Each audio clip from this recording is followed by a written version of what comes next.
गांव के एक छोटे से खेत में रामलाल नाम का किसान रहता था।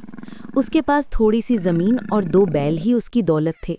वो दिन रात मेहनत करता, लेकिन पेट भरने लायक ही अनाज उग पाता। रामलाल की एक ही बेटी थी, गुड़िया। वो भोली भाली और मासूम थी। समय बीतते बीतते उसकी शादी की उम्र आ गई।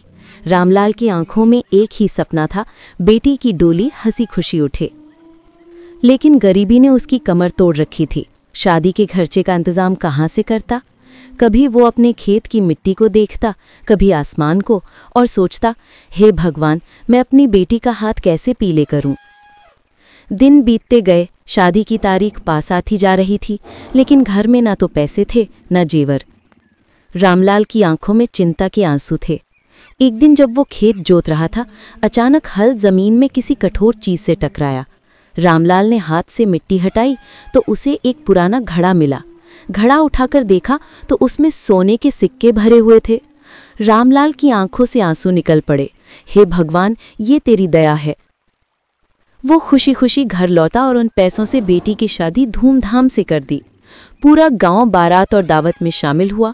गरीब किसान, जो कल तक अपनी बेटी की शादी के लिए परेशान था, अब खुशी से फूला नहीं समा रहा था। और आखिर में उसने आसमान की तरफ देखकर कहा, जिसके दिल में सच्चाई और मेहनत होती है, भगवान उसकी झोली कभी खाली नहीं छोड़ता।